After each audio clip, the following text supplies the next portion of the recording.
OpenAI is a company known for breaking new ground in the AI space, at least in the LLM space. Their ability to generate models that generate text is pretty much unmatched to this day. It's cool seeing more companies start to catch up, but OpenAI has always been really far ahead because they invented the large language model as we know it today. That said, there are other types of generation that AI can do that aren't necessarily the strongest suit for OpenAI, in particular, diffusion. For like 3 or 4 years now, image gen has been kind of a weak spot for OpenAI, and smaller companies like Midjourney that are fully self-funded and just doing a Discord bot have run circles around OpenAI stuff. That is, until today, because not only has OpenAI leapfrogged and made image generation significantly better than it used to be, they also appear to have figured out text. This is super cool. I'm really excited to dive into all of the things OpenAI just shipped and the benefits we can see, not just in ChatGPT and 4.0, but also apparently in Sora. So this is going to be very, very interesting. That said, as a $200 a month pro user of OpenAI, this bill needs to be paid. So a quick word from today's sponsor, then we're going to dive right in. Today's sponsor is one of those products that I can't imagine running my business without, and I mean that. I've been using them since way before I was sponsored by them, because I reached out to them and convinced them to sponsor me, because I just really like the product. Of course, I'm talking about PostHog, the best analytics product ever made, and have tried all of them. I changed providers every 3 months for like most of my career in the entire history of Ping, until I finally moved to PostHog, and then it just was good. I love their Why PostHog page. It really shows you the tone and the way they think of the company, but screw all of that. I want to show you what it's like to actually use. Here's my real dashboard for T3 Chat, because T3 Chat, like all of my other products, has all of its analytics run through PostHog, and it makes everything so much easier. We wanted to start getting better observability on our LLM stuff. Turns out they have a package where you can just wrap all your LLM calls and get much better information all about them. I can click this button, and you can see why we have to do ads, because this is our costs for the last 7 days, and it's missing some data because I have to fix some stuff I broke. It's so useful having something like this that can help me track all of the chaos that is running a company with actual stuff going on in it. I've also been talking to more founders recently and investing in a bunch of companies from the recent Y Combinator batches, and the ones that are using PostHog are significantly easier to work with because they know much more about their users. If you aren't using PostHog, you're using one of the competitors and you're paying too much. And if you're not using one of the competitors, then you're missing a bunch of information you need about your users. PostHog is borderline essential if you want to actually understand what people are doing with your stuff. And more importantly than all of this, it's open source. Yeah, really. You can go host it yourself if you want to. I am blown away with these guys. I am so happy I started using them. You should try them out today at soydev.link/posthog. So 4.0 image generation has arrived. Quick history lesson. Previously, if you wanted to do image gen in ChatGPT, you would use DALL-E, which was their image generation model.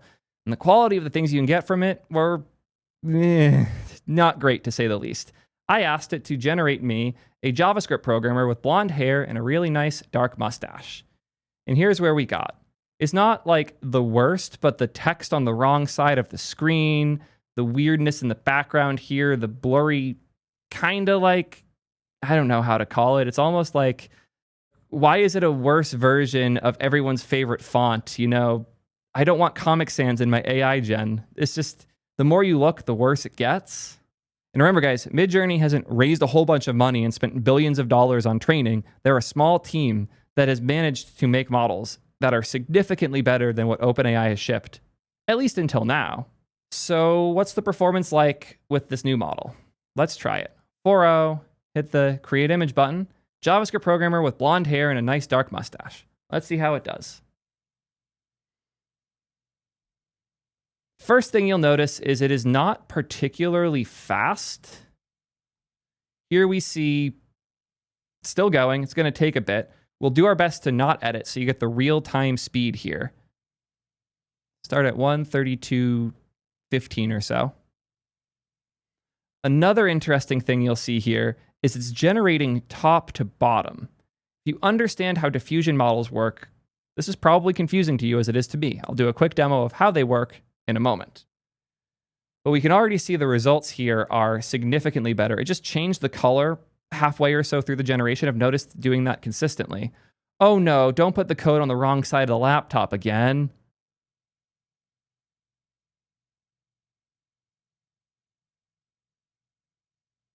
Oh, it's the laptop is backwards. Better. Improved. significantly improved. Mustache looks pretty solid, nice curl going on it. The skin textures are insane. To get skin that realistic with an AI model is nuts. This is solid overall. The text on the laptop isn't great. Change the laptop's text to show a demo of the Fibonacci sequence in JS. So apparently it can do text changes really well. And just to show the first one that we did before, did a great job. It even has like the right JS logo on the shirt with the font and everything proper. It does text way better than things I've tried in the past. It's possible that the refresh there just killed this in progress. I would give them crap for it, but RUI handles refreshes mid-generation really badly too. Something that we're all doing wrong because resumable streams is a very hard problem to solve.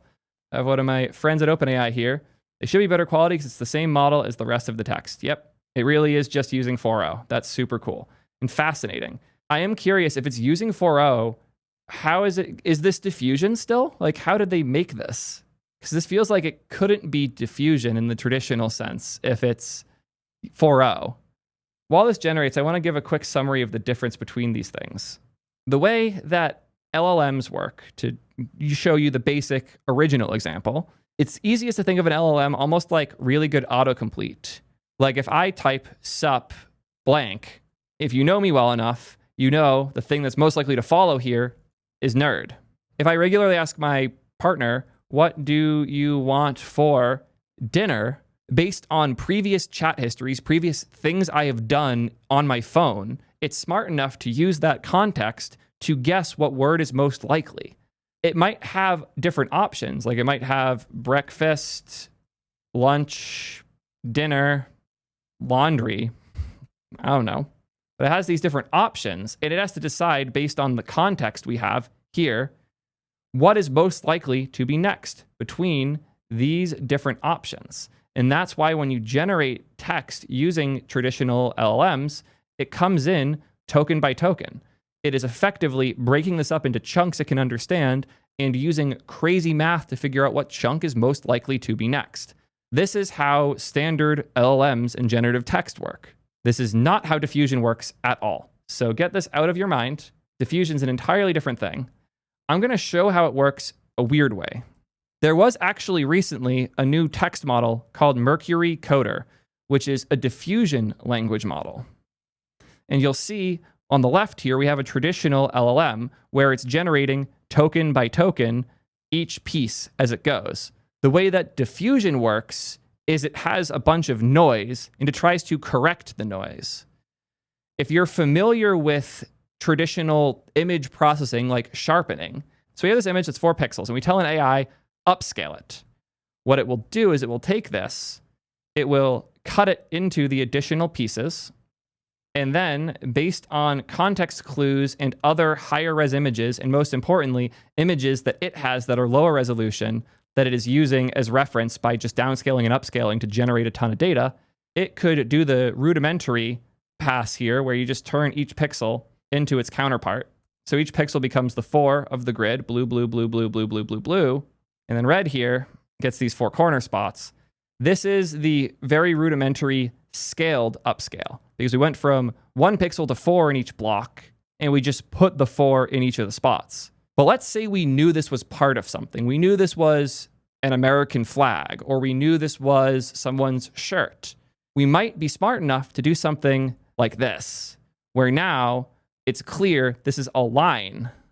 And the model was smart enough to recognize that and basically make an upscale that isn't 1-to-1. Because here we have the line drawn, but we don't have enough pixels to represent it in as fine-grained a way. But as we upscale, if we know enough about the image and what it's supposed to be, we can make these types of decisions as we upscale what we have. You could think of a diffusion model as this ramped up a ton, where we're trying to take this thing we know is wrong and do a pass to remove some noise, do a pass to increase the resolution. Diffusion models are going through something we know is slightly wrong and trying to correct it as we go. And it does multiple passes because it's similar to like a noise filter. If you're trying to remove noise from an image, which is something we've been trying to solve for decades now in image processing, you can run the denoiser multiple times and it will remove more noise each time. Diffusion models are basically doing this. They are making corrections to a thing by passing over it over and over again with an instruction to try and make it look more like it. So when you use a tool like Midjourney or any of these image generation tools, you say, generate me an image of a dog, it will start with a bunch of noise, a bunch of random gray dots, and then each pass will adjust them to look more like a dog. And if you use a tool like Midjourney, image of a golden retriever, you'll see once it starts, you get an image. You couldn't even see how noisy it was because it's so fast now. But if I turn off the fast compute here, we'll do relax this time. I'll run it again. There. It gave us the really noisy early one, a phase if you can go back, pause, and zoom in on one of those so people can see. It starts with much noisier stuff. So if you start with this and you tell the model it's a picture of a cat, it can start to figure it out. And each step, each diffusion pass gets closer to what you want. Hopefully this all makes sense. This is also the reason that this text model that these guys Inception made is so bad, because turning a bunch of noise and random text into functioning code is something we've all had to do if we've had bad enough interns, but is not a pleasant experience. So for different tasks, different types of generation make more sense. And historically, OpenAI has been much stronger on the left to right generation, token by token, and other companies have been able to go ahead of them with diffusion. You can also see why diffusion would be bad at text in general, and why we have the hilarious outputs that we got with the generation here with DALL-E. This text being so awful makes sense if you remember that this started as noise, and the noise has been refined to this point. Speaking of text, let's go back to here where I told it to change the text of the code here. I did to change the laptop's text to show a demo of the Fibonacci sequence in JS. Let's see how it did. It didn't highlight it properly, but syntax highlighting is pretty hard. It's sizing things wrong. I don't know why there's a colon here. It tried its hardest. Didn't quite get it right, but it did try. Let's give it something more fun. Let's give it a meme. Give it that image. Change the text to be a meme about OpenAI image gen being better than Midjourney. And to be fair, we can give it to Gemini as well. I'm not sure if it'll even work in here. I'll throw it in Gemini as well. Why not? We really need to add image stuff to T3 chat. I've wanted to for a while. It can parse images, but it can't create them. It added new text there, OpenAI image. It didn't do what I asked it to. It correctly added text. That's better than it used to. It got the corners of the box a bit wrong, but improvements. Oh, I just realized it moved the text off of their faces and brought back their faces from the original meme. That's fascinating, actually. Is that the wrong model in AI Studio? 2 Flash should be the right one for this, right? Oh, Flash image gen. Good call out. And now, if I refresh, advanced, maybe you have to do it in Studio. Interesting. It did something. OPA BI image gen better than Midjourney. So if you thought these tools would be good for meme generation, maybe for parts of it, but not the core of it. God, I was excited. RIP. It also yassified the current girlfriend, which is hilarious. OpenAI got like the actual spirit of the original here. This is actually really, really interesting. Enough of my yapping. I want to hear what they have to say. At OpenAI, we have long believed image generation should be a primary capability of our language models. That's why we've built our most advanced image generator yet into 4.0. The result is image generation that's not only beautiful, but actually useful. Wearing a t-shirt with a large OpenAI logo. Handwriting looks natural and a bit messy. And it could generate all of that text as provided correctly. That in particular, like the diagramming here is really good. And we see the photographer's reflection actually working. That's nuts. That is nuts, actually. Selfie view of the photographer as she turns around to high five. The high five is cringe as hell because hands are hard for AI. But other than that, this is really good. Let's test out the reflection stuff then. Apparently it's really good at this. Put this developer next to a whiteboard with a slight reflection. While it's generating, as we've seen, it takes a second. I'll continue reading. From the first cave paintings to modern infographics, humans have used visual imagery to communicate, persuade, and analyze, not just to decorate. Today's generative models can conjure surreal, breathtaking scenes, but struggle with the workhorse imagery people use to share and create information. From logos to diagrams, images can convey precise meaning when augmented with symbols that refer to shared language and experience. Foro's image gen excels at accurately rendering text, precisely following prompts, and leveraging Foro's inherent knowledge base in chat context, including transforming uploaded images or using them as visual inspiration. Capabilities make it easier to create exactly the image you envision, helping you communicate more effectively through visuals and advancing image generation into a practical tool with precision and power. Character consistency is an actually hard problem. I'll watch one of these, sure. Oh god, is there music? There better not be music. Every time. I just want to watch these videos without getting DMCA struck. They trained the model on a joint distribution of images and text, learning not just how images relate to language, but how they relate to each other. Combined with aggressive post-training, the resulting model has surprising visual fluency, capable of generating images that are useful, consistent, and context-aware. Yeah, that reflection stuff is nuts. The fact that I just put them in front of a whiteboard and it's decent. Put the following text on the whiteboard. Reasons Theo is awesome. 1, his mustache is pristine. 2, he's really good at coding. 3, T3 chat is the best AI chat app by a mile. 4, have you seen that jawline? There's a lot of potential here. One thing I do want to test quick, just out of curiosity, most of the image gen models are sensitive about generating certain things. Donald J. Trump eating ice cream in a park. From my experience, many models are hesitant to generate images of relevant figures, especially political ones. I had a meme that blew up last year. When Mike Tyson lost the fight, I generated this image, and I had to hop between like 8 providers to find one that would let me make an image with Kamala Harris in it, because all of them auto-blocked anything trying to use her, even after the election. Whereas here, it seems like they don't care. Not bad, but back when I could get Midjourney to generate images of Trump, I had a much better experience with it. Yeah. I generated these pictures of Trump 65 weeks ago. End of 2023, I was able to generate this with Midjourney. It's pretty nuts. And Midjourney's still just so good in comparison. Like, it got some very good images at the time. This is close. It's better than it was by a lot. But on the topic of things it's not supposed to be able to generate, new ChatGPT image gen can draw sexy men, but not sexy women. Sam replies, that's a bug. It should be allowed. We'll fix. Hot guy, though. So good. So good. How did it do with that text on the wall? That's great. A few more changes. Make the hair taller. Styled up with hair wax. Brown eyes. Stronger jawline. Nice collared shirt with a floral pattern. I need a new profile picture, guys. Don't blame me. More voluminous is probably a better phrasing for that. Ask it to draw me. Not the worst idea. Let's have it draw me today, actually. I'll go to my live stream, wait for it to show me. Hi. And in just a moment, hopefully have a good picture of me.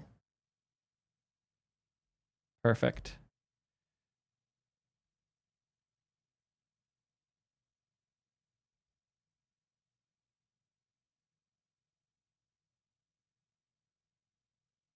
Oh, it made my hair not blonde anymore. Draw a picture of me.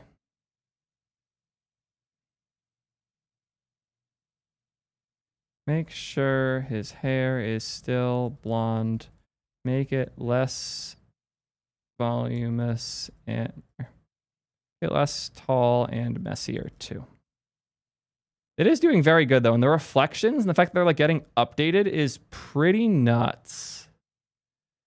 This might be my default like quick image generation model. Something I'll do a lot is I'll take a picture of like Tim Cook Let's just grab this random photo of Tim Cook, hop over, make him look way more excited. Still figuring that out. The top to bottom thing is still very weird to me. Oh, look at that. Did a pretty good job.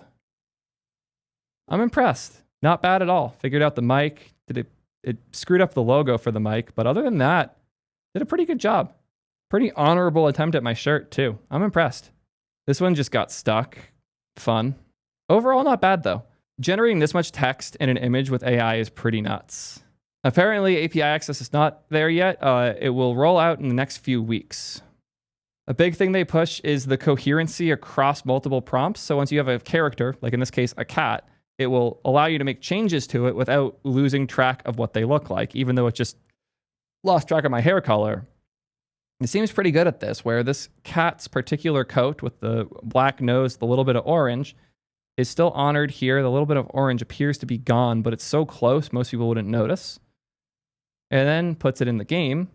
Oh, his nose stopped being orange and black, so it's not super accurate, but it's more than I would have expected from something like this. Pretty cool that you can make a character and then generate different UI for mocking out game scenes. I know this seems cringe because, like, who wants an AI-generated game? Nobody wants a proper game generated like this. But this is super useful for storyboarding as you're figuring out a game really early stages. While other systems struggle with 5 to 8 objects, 4o can handle up to 10 to 20 different objects. The tighter binding of objects to their traits and relations allows for better control. Square image containing a 4 row by 4 column grid containing 16 objects. Listed them, and it did it. That's pretty cool. Vehicle with triangular wheels. Now put the photo in New York. Make an image of what this means to you is the prompt after being given a 3D 3JS renderer to render this text in 3D. For some reason, this feels a little more expensive than running the actual app, but it's pretty cool that it can generate what it thinks this will render. That's nuts. That's actually pretty cool. Karl Marx hurriedly walking through a parking lot of Mall of America. That's hilarious. Cat looking into a puddle, and the reflection is that of a tiger. Both reflections are realistically distorted by ripples in the water. That's pretty nuts, actually. It's nice seeing all of these prompts without a shot on iPhone, which is an old trick to make it generate more realistic looking images. I was about to ask, where is the limitation section? They always publish what it's bad at, and I was just waiting to see it. Model's not perfect. We're aware of multiple limitations. Cropping. They'll occasionally crop larger images like posters too tightly, especially near the bottom. Hallucinations. It will still make up info. So here it made up countries. Did it? Well, it's putting Egypt multiple times, Vietnam and DR Congo multiple times.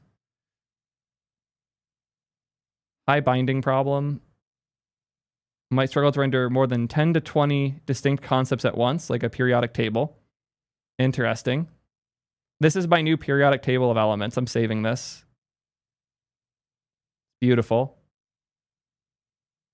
Precise graphing. 1717, 1920. So this is just like graphs you would see on Fox News. Struggles with non-Latin characters. That makes sense. Everything does. Editing precision. Asked it to swap steps 2 and 3, and it failed to. Just removed the 2 there entirely. Dense information with small text. I can see why it would struggle with that. And then the safety section. They've embedded C2PA metadata, which will identify an image as coming from GPT-4o to provide transparency. We've also built an internal search tool that uses technical attributes of generations to help verify if content came from our model. Interesting. So they shipped this with a tool to check if a given image was generated by them or not. Oh, it's an internal search tool. I wanted to see how quickly I could work around that as a Photoshop guy. RIP. Be cool if they published that, but I see why they can't, because it'd be too easy to use that to figure out if you've gamed it or not. Continuing to block requests for generated images that may violate our content policy, such as things that I can't say in a YouTube video. When images of real people are in context, we have heightened restrictions regarding what kinds of imagery can be created. Okay, this is a good call out. instead of preventing you from generating images with sensitive figures like political figures, famous people, and whatnot, they are limiting how much you can do with those people. So I couldn't ask it to generate an image of Donald Trump doing something inappropriate, but it's fine with generating an image of him eating ice cream. So my guess is if I was to go back and ask, let's try this, an image of Mike Tyson and Kamala Harris holding each other in a sad embrace. It's almost the exact prompt I gave to generate the image I went viral with. Yeah, it's more than willing to. That's cool. If the image isn't potentially harmful, make them fight each other now. See if that will flag. Looks like it's determining if this is safe or not. Tab bar? Oh, why is it stuck in loading? Yeah, that's just how they do things. Image request rejected. That's hilarious. So the tab got updated, but the UI is stuck in the loading state because hydrating updates and notification statuses is hard. When I started refreshing, it updated, but it didn't. That's funny. The title got changed. My request got removed from the chat history. Hilarious. Okay. That was roughly what I expected it to do, but still kind of funny. Another cool thing is you're able to describe what you need for stuff like aspect ratios, exact colors with hex codes, or even transparent backgrounds. That's a huge thing none of the other ones do right now. Can I just make the background transparent?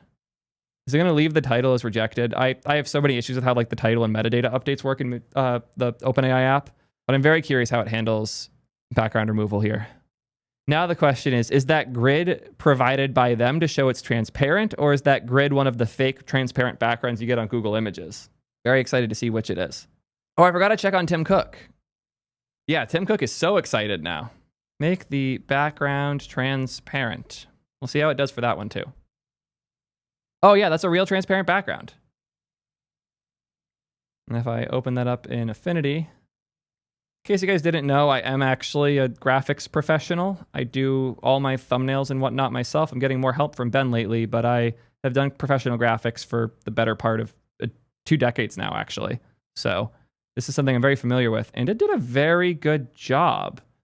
Yeah, the edges are smooth. There's a little choppiness like here in his ear, but really good overall. Can I upscale it? Upscale the image to be higher resolution, because the default res here was pretty tiny. Yeah, 1024 is not a big image. Transparent background for our friend Tim here is struggling a bit. Oh, then it just spits it out. For context, the UX for all of this on this side is significantly better. It doesn't have the ability to remove the background in Midjourney, but it does have a lot of settings to show you what you can and can't do. You can change the model version, obviously. You can switch modes, but you can also change the aspect ratio. You can change how stylized it'll be. You can pick between the different speed options, which affects cost. You can even personalize if you choose to. But once an image is done, like let's say we like this one, you can also create variations of it or upscale it. So I can do a subtle upscale, and now it's going to generate that image again, but much higher resolution if I want to use it for different things. Okay, let's see if it actually made that higher res. It does not look like it did. It actually looks like, yeah, exactly same resolution. Cool. You'd think it would at least tell you that it can't do that. I'm sure this won't be used to spread misinformation on the internet. There's literally no way anybody's going to use this to do bad things. I think that's all I have to say on this one. I'm really impressed. The biggest takeaways here are the reflection stuff and the text stuff being groundbreaking, and just the concept of using a language model as an image generator instead of it being so fundamentally different. It's fascinating. I wish they shared more details of like how they did that and the type of generation that this is doing. This diagram seems to be a hint. The tokens go through a transformer that then goes through diffusion that then spits out the pixels. Unlike DALL-E, which operates as a diffusion model, Sora image generation is an autoregressive model natively embedded within ChatGPT. Okay. That is fascinating. Because it's embedded natively deep in the architecture of our omni-model GPT-4o model, 4o image generation can use everything it knows to apply these capabilities in subtle and expressive ways. Fascinating. I almost forgot to check. They added support for the new 4.0 image gen stuff in Sora, which is fascinating because it allows you to get a much better starting point when you generate an image. Sora's for video, but you can also generate images with it. So you can use that to generate a starting point. It'll generate multiple at once, which is nice. I've missed this for Midjourney because Midjourney will generate 4 at a time. ChatGPT only generates 1 at a time. Sora, despite using the same model as ChatGPT, will generate 2 images at a time. And then when they are generated, you can refine them, ask for changes, remix it, edit the prompt. Most importantly, once you have a good starting point, you can click the Create Video button and generate a video out of the image. So I generated this one, and I then went and generated this video with it, which is good until the laptops start to split and you notice the hands. And the other one shakes its camera more than Anthropic does during a marketing post. But you get the idea. It's a much better starting point because the non-diffusion model seems really good at this. And all of this is a huge leap forward in the tech for generating stuff, especially with text. The real revolution here is the text generation isn't just passable, it's pretty good now. And that has not been the case with any of these tools up until now. On the rare times where I would generate an AI image to use for something, if it needed text, I would add the text in post by hand myself. Now I might not have to, which makes the use cases for these tools much wider. And it means that you don't need to be a lunatic like me that's a Photoshop pro in order to get the most benefit out of them. This is a very exciting shift for the generative market for generating media. But also a fascinating technical change too, because they're not using diffusion models for this work. Very excited to see where this goes and what people can do with it. And also kind of scared to see the images people are going to generate and the misleading Facebook AI slop that's going to infect my parents' brains. Let me know what you guys think, though. Am I overreacting, or is the potential here nuts? Let me know in the comments. And until next time, peace, nerds.